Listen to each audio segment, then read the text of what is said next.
Bienvenidos a un nuevo episodio de Punto T. Mi nombre es Mariana Serrano y es un verdadero placer estar nuevamente con ustedes en el episodio número 11. Espero que ya hayan tenido la oportunidad de escuchar el episodio anterior, ya que recuerden que estamos en el especial de Drácula. El pasado fue la primera parte y hoy tendremos la continuación de este icónico personaje. Pero antes de comenzar, les recuerdo que pueden escuchar los episodios en diferentes plataformas como Spotify, Amazon Music, SoundCloud y iVoox, así como YouTube. No olviden suscribirse en cada una de ellas para que cada vez que se suba contenido les esté llegando la notificación. Además de que nos ayudan mucho compartiendo sus episodios favoritos para que lleguemos a muchísimo más gente. También pueden seguirnos a través de Instagram y de TikTok. Solamente búsquenos como @.tpodcast. En el episodio anterior platicamos de quién es el personaje de Drácula en el que está basado Bram Stoker. ¿Quién es este personaje histórico que realmente existió? ¿Y cómo es que este autor lo transformó a la literatura? Y es un personaje que, como mencionamos, ha existido desde hace mucho. Se siguen haciendo películas basados en su personaje y creo que es pilar fundamental para la parte del cine de vampiros y obviamente también en la literatura. Pero en este episodio vamos a concentrarnos completamente en el Drácula dentro del cine.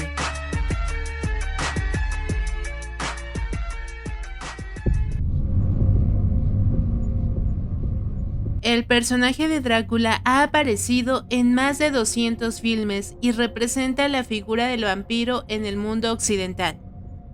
Drácula, junto con Frankenstein, es uno de los mitos literarios más potentes y visionarios del siglo XIX. En ellos se funden magistralmente lo ancestral, el pasado, lo oculto, el ansia de eternidad y el progreso y los miedos al futuro y la ciencia, hechizo y razón. Nosferatu el vampiro de 1922 fue la primera adaptación de Drácula. De hecho, de esta película ya hemos hablado en episodios anteriores. Recordemos nada más que fue interpretada por el actor Max Schreck, dirigida por F.W. Murnau y el productor fue Alvin Grove. Fue el mismo productor Alvin Grove quien propuso hacer Nosferatu y de hecho fue él quien encargó el guión a Henry Gallin. En un documental que acompaña la edición restaurada de la película, el director Robert Eggers dice que Grove creía en el ocultismo, motor narrativo fundamental en Nosferatu. La versión de Nosferatu trata sobre el conde Drácula, quien vive en Transilvania en los montes Cárpatos de Rumanía. El conde decide comprar una vivienda en Wisborg y a su castillo llega un joven agente inmobiliario que el conde hace prisionero cuando ve la foto de su novia. Entonces decide viajar a Wisborg en busca de ella. El conde Drácula viaja con ataúdes con tierra de Rumanía y él duerme en uno de ellos. En el barco va la peste. Durante la travesía muere la tripulación. Cuando el conde llega a puerto, expande la peste por la ciudad. Miles de personas mueren. Ellen, la esposa del joven agente inmobiliario, ha leído un libro de vampiros que le da la clave: dejar que el conde chupe su sangre y pierda la noción del tiempo hasta que amanezca y él muera.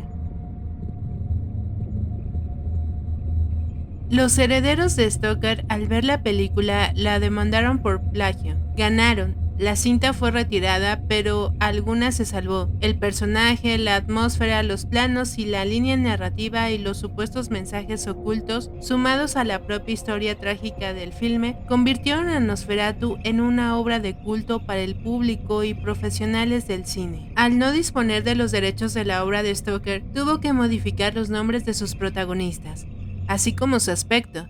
Drácula entonces es el conde Orlok, el vampiro Nosferatu. La trama no sucede en Londres sino en Wisborg, y pese a estos cambios, la cinta logró quedarse en la retina de los cinéfilos como una de las piezas más importantes del cine de aquella época, y con el tiempo entre las películas de culto se ganó un lugar especial.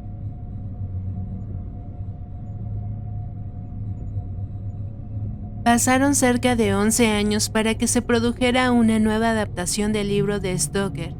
En esta ocasión, la cinta dirigida por Todd Browning sí contó con todos los derechos y pudo entregarle a los cinéfilos una versión del vampiro mucho más acorde con lo registrado en la historia original. El protagonista fue el actor húngaro Bela Lugosi, quien ya había interpretado al vampiro en Broadway. Sin embargo, la historia en sí estuvo alejada de la original. Para muchos de los seguidores de la obra del escritor irlandés, la cinta de Browning es más una precuela, con lo cual el mito de Drácula termina desvirtuándose un poco. La actuación de Lugosi fue celebrada, pero no el curso de la cinta, que de por sí estuvo bastante estirada.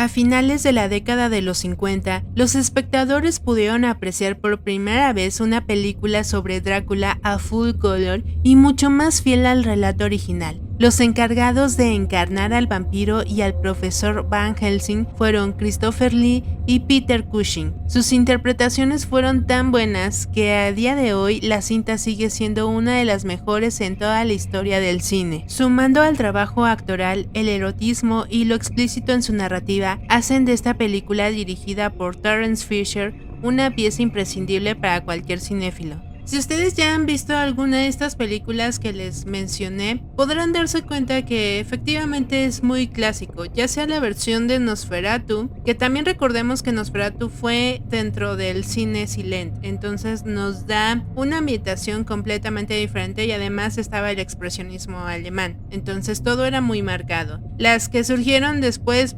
definitivamente, si las han visto, saben que estamos ante un Drácula completamente literario, muy elegante, por supuesto, y bastante clásica toda la ambientación.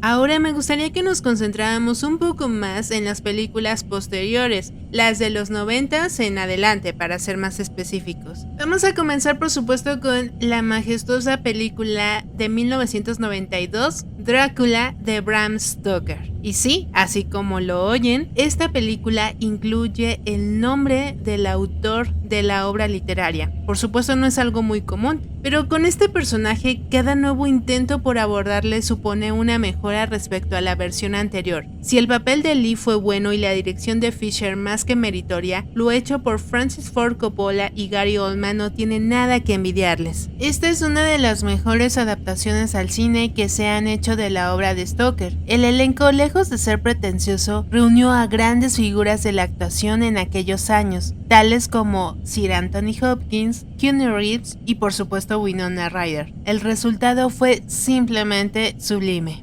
Ganadora de 3 premios Oscar, Drácula de Bram Stoker es una película que supo no solamente respetar la novela del escritor irlandés, sino situar al cine de culto en un punto bastante alto. Hoy en día sigue siendo una de las mejores adaptaciones de Drácula y una de las mejores piezas del cine de vampiros. Y aquí me permito expresar que hasta el momento ninguna obra posterior ha superado. Creo que esta es la película de las películas. Tuvo un presupuesto de $40 millones, una cantidad extraordinaria para una película de terror, género que en aquellos momentos no estaba de moda y que solía rodar con presupuestos muy modestos. Si ustedes son de esa época o se acuerdan de qué películas estaban de moda o eran las que más se hacían, en aquellos tiempos, si no estoy mal, eran las de romance, comedia romántica y las de acción. La película tuvo una buena acogida por el público y consiguió más de $215 millones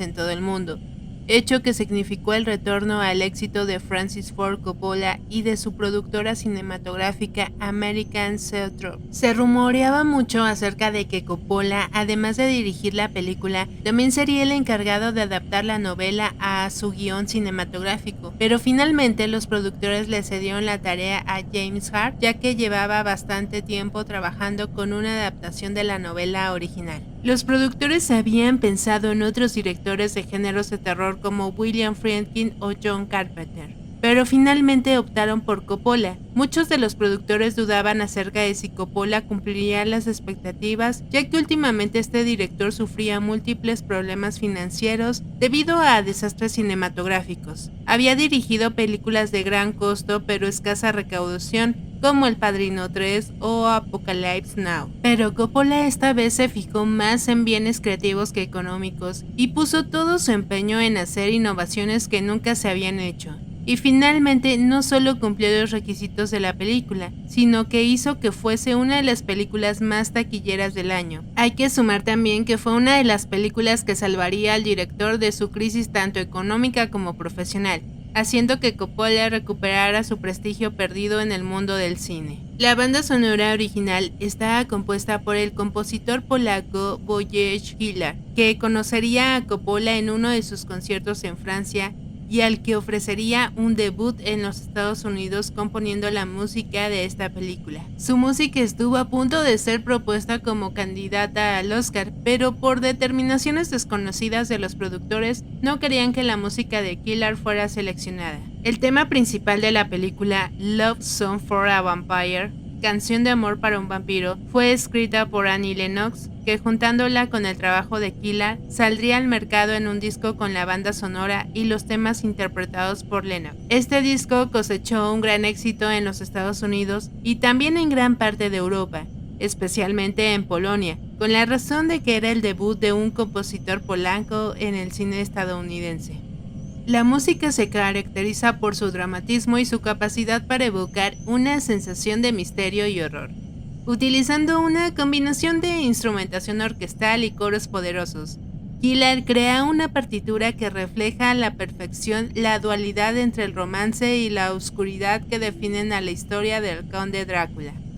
Debido a constantes críticas hacia la película por sus escenas violentas y en muchos casos desalentadoras, la producción no tuvo más remedio que cortar muchas de las escenas de la película hasta finalizarla con 120 minutos de duración, pero supuestamente con las escenas recortadas, el filme debería haber durado 145 minutos. Muchos fanáticos de la novela se quejaron al respecto, ya que una desintegración de la película equivaldría a menor expresión creativa del libro. Poco después del estreno de la película, circularon estas escenas cortadas por los incipientes web. Finalmente, salió a la venta la versión de la película en VHS y DVD, y en esto se incluirían tales escenas suprimidas y mostrando así al público una versión más extendida, en la que se incluirían escenas bastante sarcásticas, incluso desnudos de Winona Ryder. Ha habido mucha controversia acerca de la lealtad del guión de Hart con respecto a la novela de Bram Stoker, ya que por un lado, actualmente esta película es considerada la mejor adaptación de la obra, ya que aparecen en ella todos los personajes, pero por el otro lado sus personalidades son tergiversadas. Por ejemplo, Drácula en el castillo aparece con un aspecto decrépito y un peinado estrafalario, y cuando llega a Londres está completamente rejuvenecido. Respecto a las dos jóvenes Lucy Westenra y Mina Murray, también son deformadas, de lo que en la novela parecen que son delicadas y refinadas, en la película son lo contrario. Lucy es una pelirroja coqueta y seductora, y Mina le es infiel a Jonathan Harker, pues se enamora de Drácula y tiene un romance con él. Este idilio no existe en absoluto en la novela, pues Mina le es fiel. La película nos sitúa en 1897, donde vemos a Jonathan Harker, recientemente recibido como abogado, debe viajar hasta Transilvania para que el conde Drácula firme unos papeles referentes a unas propiedades que acaba de adquirir en Londres. El problema es que el conde no es quien dice ser. En realidad es el mítico príncipe rumano Vlad Tepes, ferviente caballero de la Orden del Dragón, que se transformó en vampiro una vez que reveló toda su ira contra Dios y renunció a él. Luego de que el ejército turco llegara con la falsa noticia de su muerte en batalla, esto empuja al suicidio a su novia la princesa Elisabetta, el gran amor de su vida, y se tiñeran con su sangre y lágrimas las aguas del río Arges a las que se arrojó. Extrañamente, la novia de Harker, Mina Murray, pasaría a ser la viva reencarnación de la princesa rumana 400 años después. Por esta razón, Drácula decide viajar hasta la capital británica para conquistarla. Para mantener fuera del juego a Harker, sus novias le chupan sangre, lo suficiente para debilitarlo sin matarlo. Drácula, ya en Londres, muerde y toma como sierva a Lucy Westenra, amiga de Mina, y que cuenta con sus dos antiguos pretendientes, Quincy Morris y el Dr. Jar Seward, y con su prometido Arthur Holmont. Seward no entiende el porqué de la pérdida de sangre de Lucy y llama a su antiguo mentor, Abraham Van Helsing, quien de inmediato deduce sin confirmarlo que un vampiro los asedia. Una película altamente recomendada. Si no la han visto, los invito a hacerla y que me dejen en los comentarios si les ha gustado o no.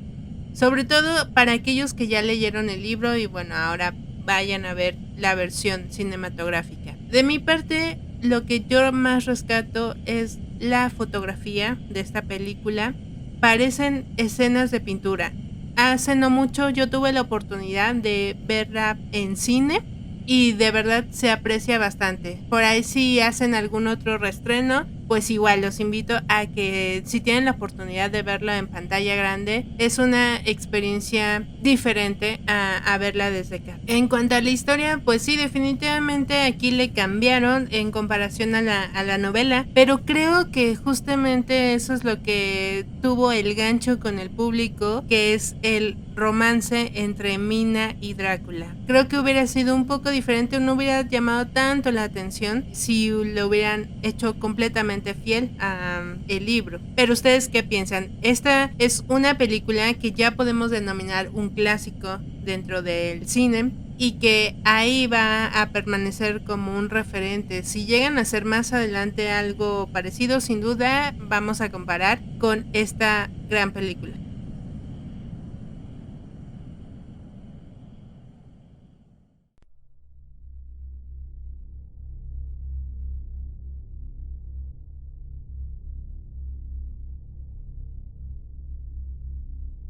Ahora vamos a viajar hasta el año 2000 y vamos precisamente con una película que se titula para Latinoamérica Drácula 2000. Esta película es dirigida por Patrick Lussier y protagonizada por Johnny Lee Miller, Justin Butler y Gerald Butler. La película fue producida por Dimension Films y Neo Art and Logic y además Wes Craven fue el productor ejecutivo y se acredita el guión a Joel Soisson, siendo la historia de este y el director. Sin embargo, la película recibió notables ediciones desacreditadas por Scott Derrickson, Paul Harris y Aaron Kruger.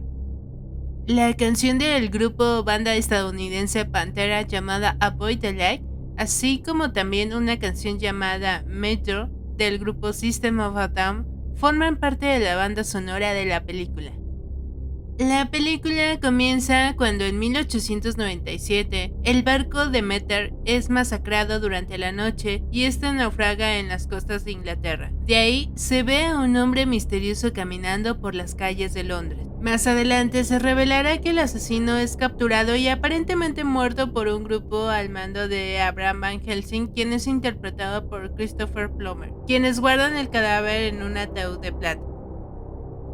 En el año 2000, unos ladrones encabezados por Marcus, interpretado por Omar Epps, y su novia Solina, interpretada por Jennifer Esposito, quien trabaja como secretaria, entran en la tienda de antigüedades londinense Carfax Abbey. No imaginan que el ataúd sellado que encuentran sea en el que habita desde hace más de un siglo el conde Drácula, interpretado por Gerald Butler. Una vez liberado por los ladrones, este viajará en busca de Mary, quien lo interpreta a Justin Waddell, la hija de Van Helsing, para convertirla en su esposa.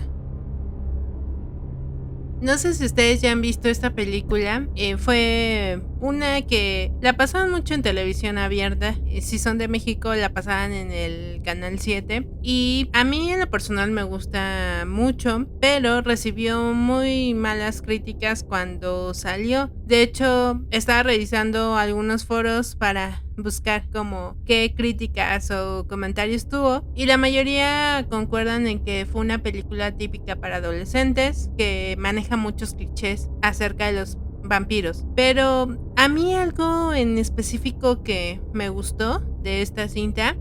Bueno, aquí ya, si no la han visto y quieren verla, si gustan saltar esta parte porque ya les voy a spoilear o les voy a brindar información importante de la película. Aquí te dan una explicación sobre quién es Drácula o cómo es que surgió esta parte de Drácula y lo relacionan con hechos bíblicos, ya que sabemos que a los vampiros no les gustan cosas religiosas, la parte de que los mata el sol. Y aquí la explicación que dan es que fue en la vida cuando estaba vivo Drácula, fue Judas Iscariote, este personaje bíblico que traicionó a Jesús y, como sabemos, se suicidó y se supone que se suicidó al amanecer. Recibió las monedas y entonces aquí se ve como ya cuando muere lo reviven y es por eso que no puede estar en contacto con el sol. La parte también de los motivos religiosos, no puede estar en contacto con ello, y aquí manejan también la parte como simbología importante, la parte de las monedas. De repente hay algunas escenas donde se ven unas monedas ahí como cayendo y pues es precisamente por esta parte. Entonces creo que esto en específico me gusta porque le da como un origen o un significado y lo relacionan pues con este tipo de cosas. Creo que también por ahí iba, no sé si la intención al final era como algo, como una reivindicación de parte de este personaje de Judas Iscariote. Pero la verdad es que está, digamos, palomera la película. Ahí pueden buscarla, está de hecho en YouTube. Y también otra cosa que casi se me pasaba es que regularmente pues sacan al personaje de Lucy, Mina, Jonathan, pero aquí se centran como en la parte de, o crean que Van Helsing tiene una hija y ella es la protagonista. Entonces también creo que esto se me hace diferente. Es en la única que lo he visto hablando de películas de Drácula. Y ahora vamos a algo más reciente. De 2014 tenemos Drácula, la historia jamás contada. Es una película estadounidense dirigida por Gary Shore y protagonizada por Luke Evans, y que contó entre su reparto con Sarah Gadon, Charles Dance, Zach McGowan y Art Parkinson. La cinta nos cuenta la historia de Vlad Tepes, príncipe de Valaquia y Transilvania, quien se niega a una petición del sultán del Imperio Otomano Mehmed II, interpretado por Dominic Cooper. Este se niega a entregar a 1000 niños para ser convertidos en jenízaros. Eso implica entrar en guerra con el que antaño fuera su amigo, y para evitar una masacre decide hacer un pacto con un ser diabólico que está oculto en una cueva. Dicho ser le entregará su poder durante 3 días a cambio de que no pruebe la sangre humana. El poder de aquel ser le otorgará habilidades únicas, como moverse a gran velocidad, detectar el calor y pulso de cualquier mamífero en medio de una total oscuridad, resistencia y fuerzas sobrehumanas, y controlar a voluntad a una inmensa colonia de murciélagos. Si durante esas 72 horas llega a beber sangre de una persona solo por una vez, eternamente será ese ser diabólico. Esta es la historia de cómo Vlad Tepes se convirtió en Drácula. Esta película la pueden encontrar en Max por si les interesa verla. Y desde mi punto de vista creo que es una película muy romántica. Aquí justifica mucho la parte de por qué se convierte en Drácula, digamos la parte humana. Entonces me parece como una historia romántica también, y para que empatices mucho con este personaje y entiendas que no se hizo malo, no asesinó por ser una persona que viene de las tinieblas, sino una persona que intentó ser humano, pero la vida lo forzó a convertirse en ese monstruo. El año pasado, en el 2023, tuvimos también la película de Drácula, Mar de Sangre, o también con su título en inglés, El último viaje del Demeter. Esta es una película estadounidense dirigida por André Oberdahl y es una adaptación del capítulo 7 de la novela de Drácula, de Bram Stoker. La película está protagonizada por Corey Hawkins, Aislinn Franciosi, Liam Cunningham y David Dastmalin. La trama sigue a la tripulación del barco mercante Demeter, liderada por el capitán Elliot, que intenta sobrevivir al traicionero viaje oceánico desde Transilvania a Londres, mientras es acechada por un vampiro legendario conocido como Drácula.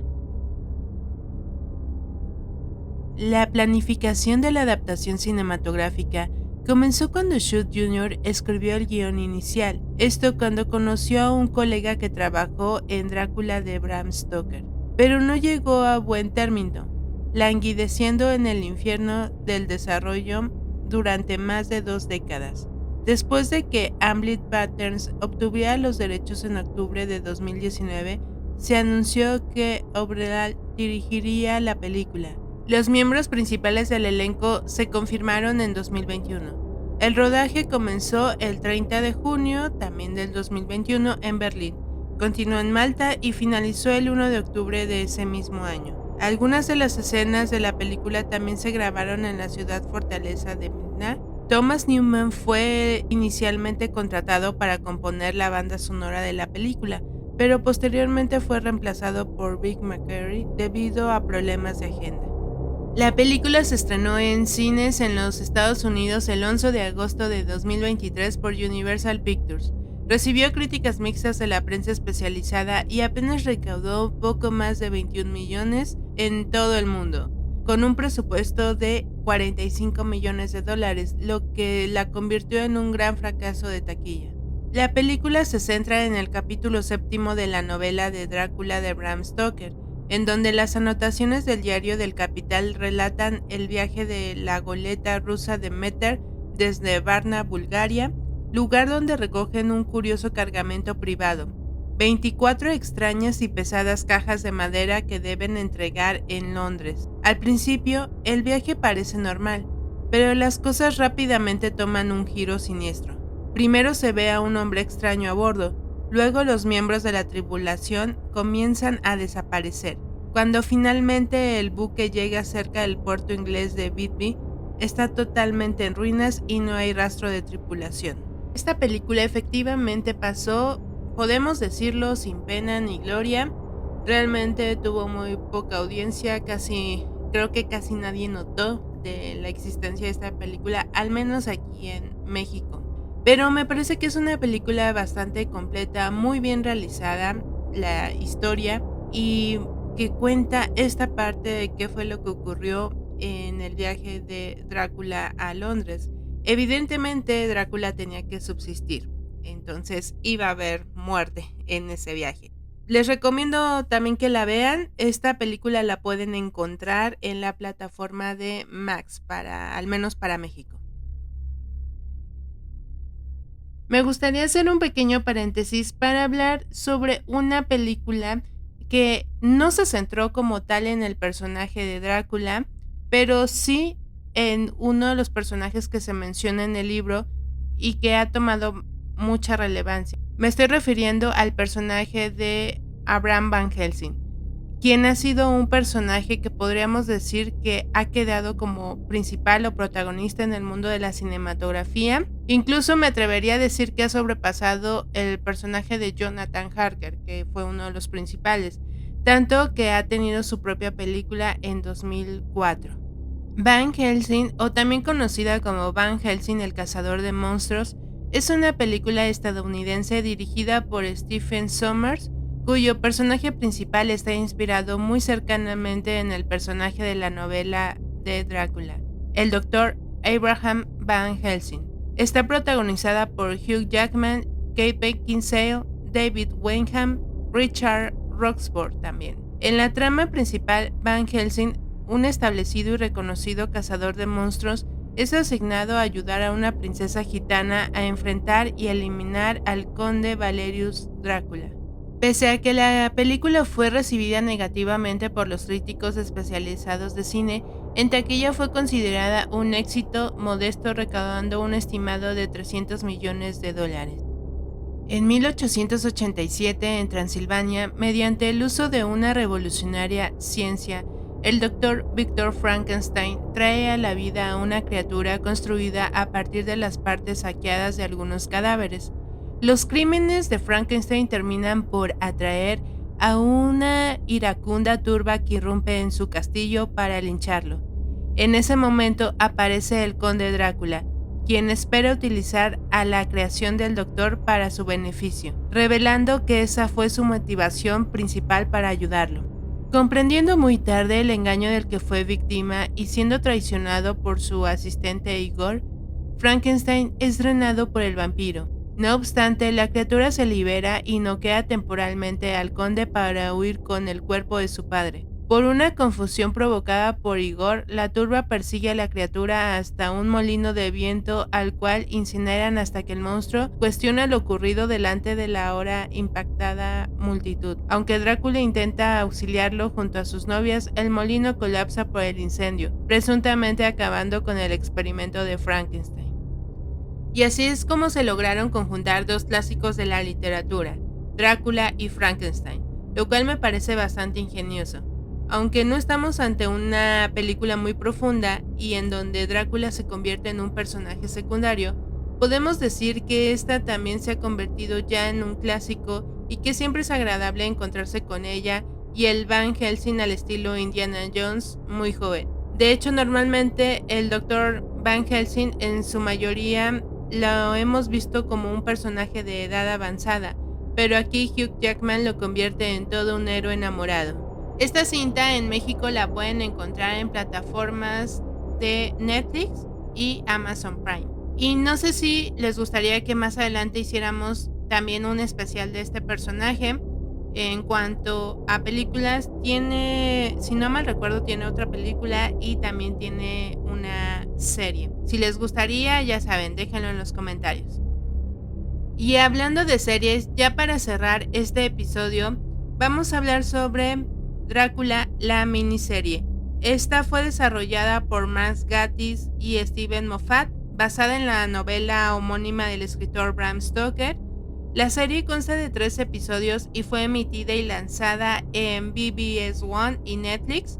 La serie es protagonizada por Claes Bang y se estrenó el 1 de enero del 2020 y se emitió durante 3 días consecutivos en BBC One, mientras que en la plataforma de Netflix estuvo disponible a partir del 4 de enero y hasta la fecha la pueden encontrar ahí. La miniserie sigue al conde Drácula desde sus orígenes en Transilvania hasta su encuentro con los descendientes de Abraham Van Helsing. La descripción de Netflix dice: la leyenda del conde Drácula se transforma con nuevos cuentos que dan cuerpo a los sangrientos crímenes del vampiro y sacan a la luz su vulnerabilidad. La historia, dividida en 3 episodios, reinterpreta numerosos aspectos clásicos del personaje de Drácula, como sus fobias y sus motivaciones, añadiendo nuevas historias y personajes alrededor de la historia original. También es bastante recomendable esta miniserie. Visualmente nos presentan a un Drácula muy clásico. De hecho, aparece con su cabello corto, con mucho porte, mucha elegancia también, y se centra mucho en la historia sobre Drácula, quién es este personaje, efectivamente cómo son sus vulnerabilidades, pero también qué es lo que lo motiva a vivir. Entonces, si pueden, también véanla, y por ahí presentan algún argumento también bastante interesante con respecto a Van Helsing.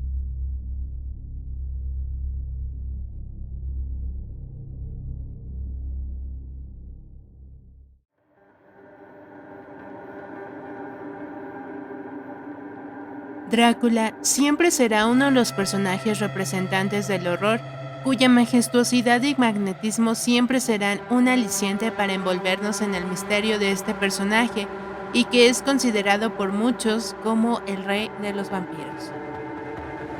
Con esto finalizamos el episodio de hoy. Espero que les haya gustado esta segunda parte de este especial de Drácula, y si hubo alguna película que les hubiera gustado que mencionara o que recomienden, por favor déjenlo en los comentarios.